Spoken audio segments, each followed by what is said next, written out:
Good. Look out, it's Faith Talk Live. I'm Rick Probst. And I'm Dan Ratcliffe. Look who's there with us. Yes, she is a live wire, and we love having her on the show. It is Cynthia Garrett. She is a talk show host. She's an author. She does it all from Orange County, and that's where the cool people are. Yeah. It is Cynthia Garrett. How are you? I'm good. It's good to be with you guys. I always have a good time hanging with you. Thanks for having me back. Yeah, you're our newfound friend. I don't know where you've been, and where have you been? I mean, where have you been all of our lives? I'm kind of like Esther for such a time as this. Yes, I like that. Yeah. I'm out of hiding.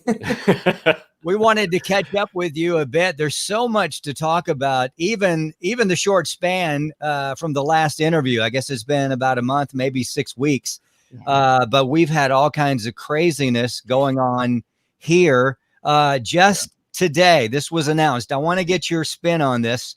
Kanye running for president in 2020. Is this calculated? Is this just because he's bored? What do you think? What's going on here? Does he have a plan? Yeah, I think once you have $1 billion, you're always bored and you don't have to have a plan. Yeah, very true. I think maybe that's what it is. And you know what? I got to tell you guys, I mean, I don't know. Part of me feels like, has he really gotten advice about this one? Because I'm not so sure that any of us really understand all of the things you actually have to give up to run for public office. Yeah. Right. Yeah. So, and I, for one, have had a couple of friends in my life. I had one friend in New York City who used to get asked to run all the time for stuff. And I mean, he was a real big, important, wealthy billionaire. And he looked at me and he literally was like, why would I do that? I'm rich. And I said, well, I would love to have, a friend who's president. And he's like, yeah, that's great, Cyn, but I don't want to give up making money. And it was true. He was a true businessman. And so I don't know. Oh, he's already missed my husband just brought me in a headline. He's already missed the ballot deadline. Yeah, that's what I said. Good luck getting on the ballot in all 50 states. I mean, yeah, what is it? Texas, New York, and Illinois. I think he's already missed. I mean, we do have the primaries. Yeah. Those do exist for a reason. Yeah, exactly. But I think you guys, don't you kind of think maybe he knows what he's doing? Like, yes. Yeah. I mean, look, I start stringing together comments, right? Bob Johnson said, maybe Black Lives Matter should form a third party. That's kind of terrifying to me. Cause I mean, I'm not convinced that as an organization, they can, I don't know. I don't know how organized they are. So let's just leave that right there. Yeah. But he could be thinking, hold on a second. I'm going to do this and get my own party funded. And maybe this is, maybe it's somewhat of a serious run this time around, or maybe it's more of a, let me build a base for the next election. Right.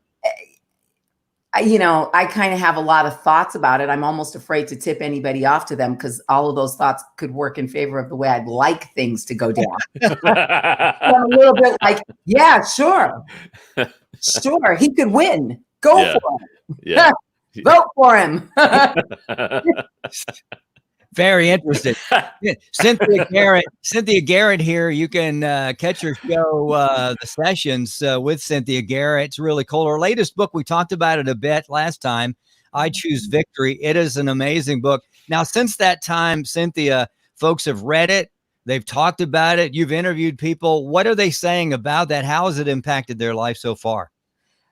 I think it's doing something that I really hoped it would do for a lot of people. When I was with you guys, I don't know, about the first time, maybe 4 or 5 weeks ago, I said, what I've learned on this journey of mine is that most people do not choose to be victims. It's just that they don't know how to choose victory. And so what I really wanted for this book is that it would teach people how to make the choice. It would teach them what the tools are to actually go from, hey, I don't want to live my life as a victim, but what do I do? Where do I start? And I think that seems to be the case.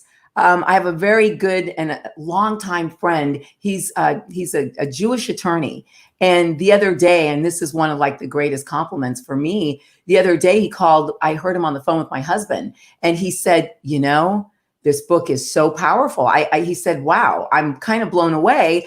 And he said, even the faith undertone in it doesn't put me off. And, you know, and he's like the dream crossover audience I would have wanted to get. You know, someone who's not necessarily a Christian, but someone who sees the actual reality in the lessons that are taught, and someone who also says, you know, faith is a lot more important perhaps in the spiritual climate of my soul, you know, than I was thinking. So that was a really and is a really good thing.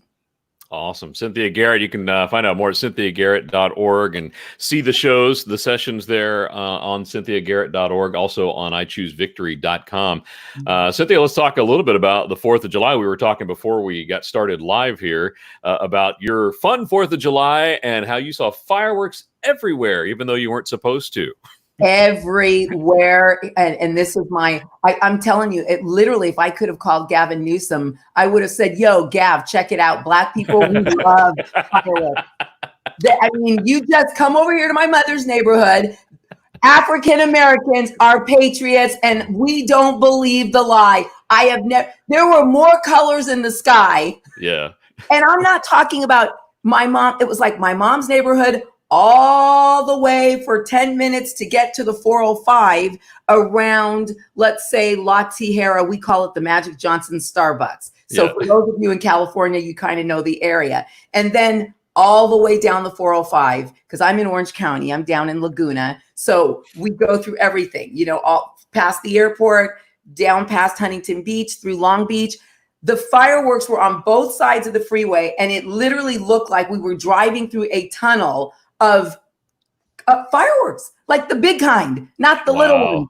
I couldn't believe it. I've never, ever in California seen that many fireworks. So the moral of that story is they're lying to people. Black people are patriots. We love fireworks. And so even though they banned the public fireworks show, you got your fireworks anyway. That's all people wanted anyway. Yeah. I mean, I remember the day that they made fireworks illegal in California, and I thought that's a killjoy. Why would they do that? Because and you know, people who wanted them still got them. Yeah. But the point is, it was so controlled that you really didn't have to, because you knew you could see them. So you know, they shut down all the fireworks all up and down the coast: Malibu, Santa Monica, Laguna, Dana Point, and it really did not matter because the inland paradise was lit. Leave it to Americans. We'll have our fireworks anyway.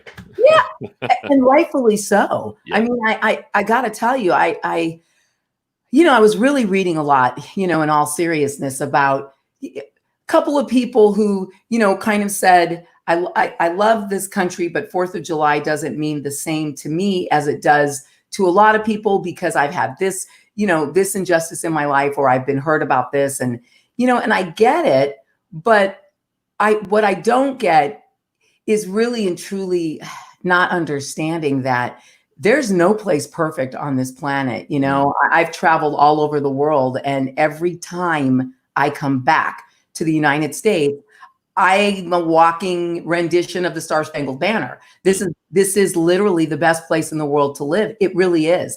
And I mean, it's so great. People are dying to get here. And I do mean dying to get here. You guys know that.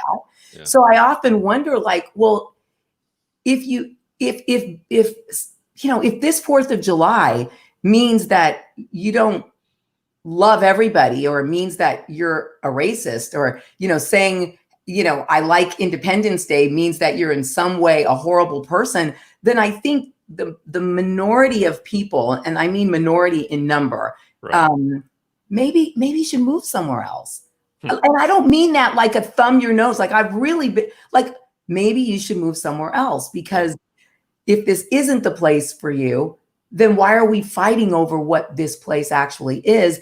It would be like me deciding that all of the things that I've gone through in my life that have really given me the foundation for my book, right? It would be like me deciding that I basically hate my country and I hate everybody. Well, I hate I'd have to hate my parents too, because, they didn't know that I was being sexually abused by a relative, but maybe they should have known. So then I probably have to hate my grandparents for giving birth to my parents, because, my parents should have known. Yeah. And then, I mean, at what point do I just have to say, okay, life is no longer to blame.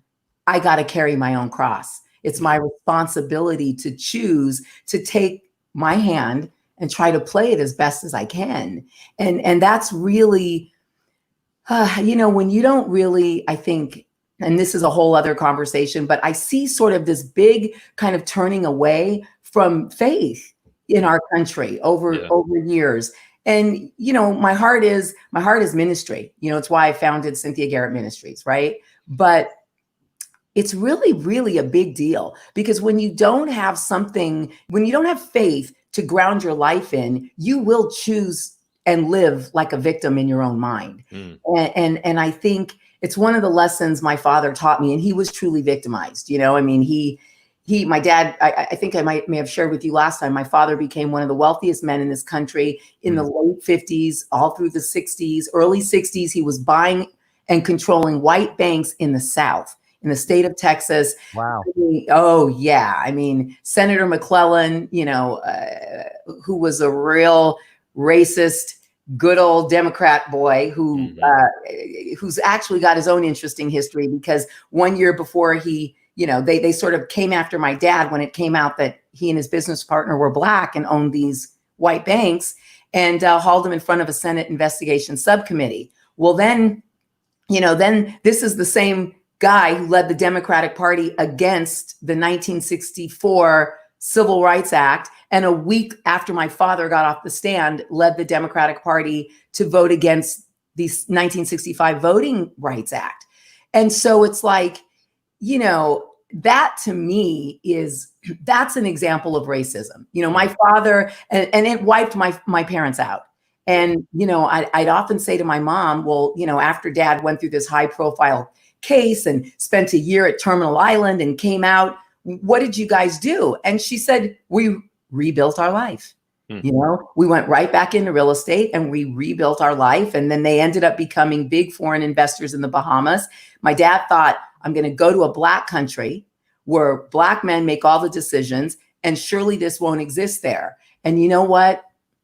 He eventually had just as many problems, in a Black country. And it's interesting because before he went to heaven in 1999, one of the last things he said to me was, there are good people Black, there are good people white. He said, I've had just as many problems with both. And he said, at the end of the day, you need people to do anything in life. And that was a big, valuable lesson, because I sat there thinking, how could my father, who's experienced so much loss because of racism, how could he have this moral revolution of his soul? But then I met Nelson Mandela and I realized he had the same moral revolution and evolution in his soul. And, Wow. Love that. Cynthia Garrett, CynthiaGarrett.org. You can see her stuff. You can buy her stuff, iChooseVictory.com. Right there in Orange County, there she is. And we love having her, Cynthia Garrett. Cynthia, I got a couple of quotes here from you that I really, really love. Listen to this. I don't know if you remember saying this. I'm sure you do. You said this: never be content in a box. That sounds like you. Totally. Yeah, totally. You know what? Because I think we're so capable of doing so many things as human beings. And I love young people, and I love to speak into young people's lives, because young people, for the most part, you haven't had a lot of negative experiences that have told you what you can't do. And even if you have, it's like they're still young enough and dumb enough, like I was, right? to think I can overcome this. My father said I could. And that was always my thing, right? My parents told me I could. But, that statement is, I remember when I first started working in Hollywood, which was always my dream. And I remember it was very much like the music industry that my brother, who's a singer, experienced. They like to put you in a box. Here I come, and I thought, well, I like to host talk shows, but I'm also a writer, and I've written screenplays, and sold TV shows, and I also paint, by the way, and it's like I love to do different things, and so I feel like that's kind of how I express myself. And if we're all really free to express ourselves, I think that, if you give children that environment, they'll express themselves in a number of ways. And then you'll realize that there's a common thread that runs through all of the ways they express themselves, the different mediums. But Lenny Kravitz, when he first started, I remember for years him fighting the record labels who wanted him to be an R&B artist because he was Black. Like, you can't do what you're doing. And he's like, I make the music I make. Yeah, but it's rock and roll. You gotta make R&B music. And he could have. It's just the music that naturally comes out of him is rock and roll. Yeah. So he always chose to just be true to himself. And at the end of the day, he had to make his own first album, to get his own career started. But see, that's kind of what I mean. It's like, there's a lot of stuff that tells us no, but if we tell ourselves no, we're dead. That's so good. Yeah. Cynthia Garrett, CynthiaGarrett.org. All right. You do the show, and it's a great show. In fact, they can see some of the clips on your website. You're talking to a myriad of people, different backgrounds, different skills, giftings. So far, your favorite show, what do you think? Oh, wow.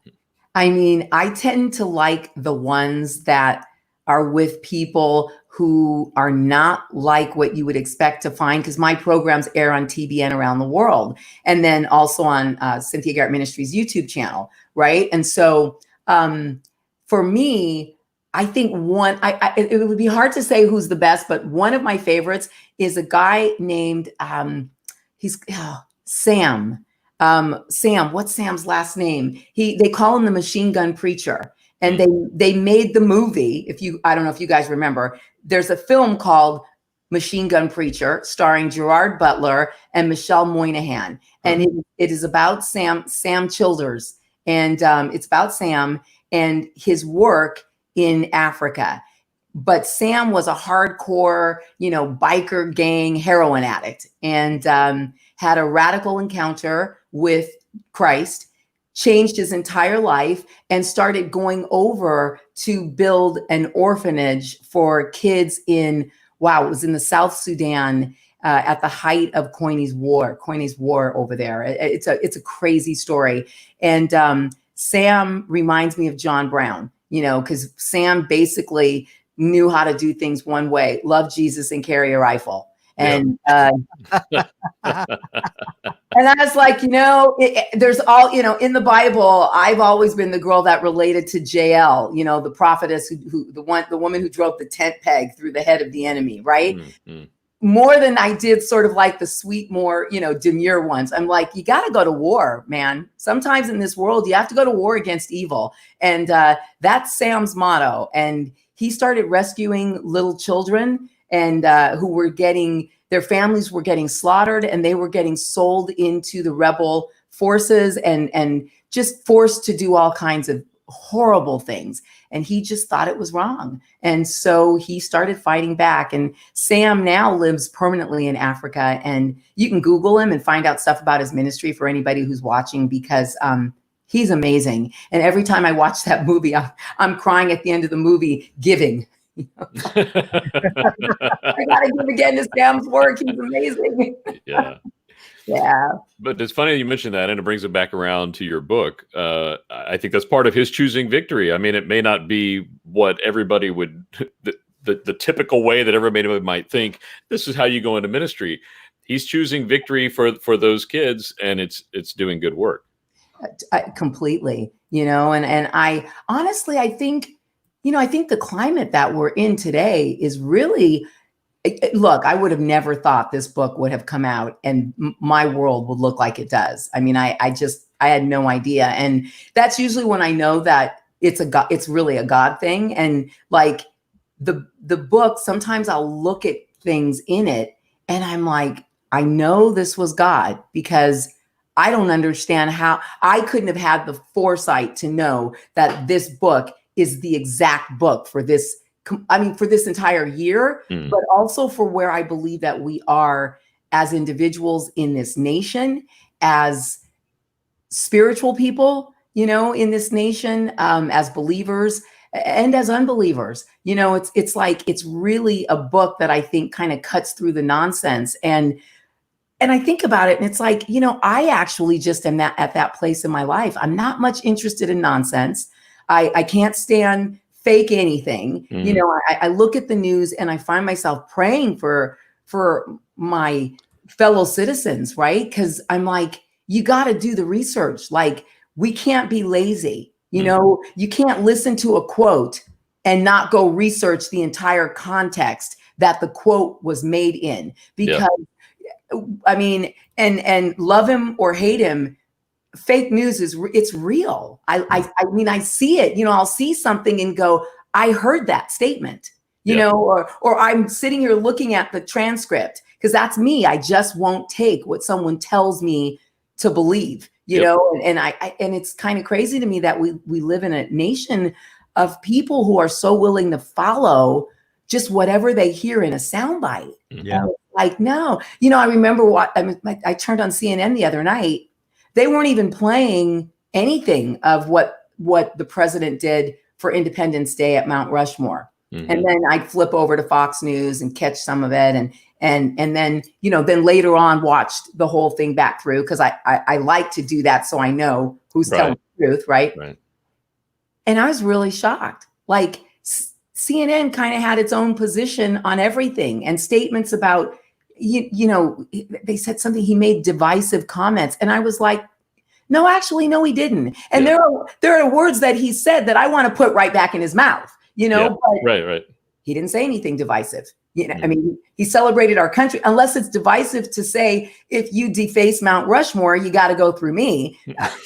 I mean, I'd probably say the same thing too, like, leave Mount Rushmore alone. I mean, like, I don't really, you know, I feel the same way as I do about free speech on all of these issues, right? Like, I want to remember my history. My history of the things that have been painful for me in my life are my source of strength. They're the thing I look at and I go, you're a bad chick, man. You made it through all this. Like you can do it. You know what I mean? It's like, seriously, yes, you can, right? And so I don't understand this whole rewrite history, cancel culture. I don't get any of it. Because by the way, I also don't get how you would allow, you know, someone was telling me that Nancy Pelosi was going through the White House and she was removing pictures of some of the speakers. And I'm like, oh gosh, well, are the Democrats just trying to erase what they actually did to blacks and then telling blacks that it's to help us? Like, are we so weak as people that we can't handle the fact that some of our heroes may have been flawed? Like, I mean, and why are we making heroes out of human flesh anyway? Yes. To me, there's only one perfect God, and he's still on the throne. Now look, I mean, I wouldn't want to send my kid to a high school named after, you know, a slave trader. I get it. And if I was Jewish, I wouldn't, you know, want to go to Hitler High. Like, I get it. But like Lincoln and George Washington, and, you know, I mean, oh my gosh, I watched this guy, Waters, right? He went out on the streets on 4th of July weekend. And he asked, did you see that? He's asking college kids what they thought about 4th of July. First of all, I literally, I like the head blowing emoji. I was like, what are they learning in school? Nothing. Parents, ask for your money back. They didn't know anything about they did not know what 1776 was relevant to. They didn't know. This one girl said, oh, George Washington. I mean, I don't know. Wasn't he like a colonel? And Waters says, no. Oh no, I think he was a president after Lincoln. Sometime. Oh gosh. My gracious. But they know Common Core math. That's important. You couldn't make it up, you guys. You could not make it up. That's That's how you get to a group of young people that want to cancel culture. Mhm. Yeah. You know, they don't even know what they want to cancel. Yeah, you're That's so you're good. right. Cynthia, we got to go to a break. You are always amazing. We love to catch up with you again. CynthiaGarrett.org. Go there. IChooseVictory.com. See her stuff. Read her stuff. We got to have her back. Yes, she's awesome. We love you. We'll talk to you soon. We'll be right back. I'm Rick Probst. And I'm Dan Ratcliffe. This is Faith Talk Live.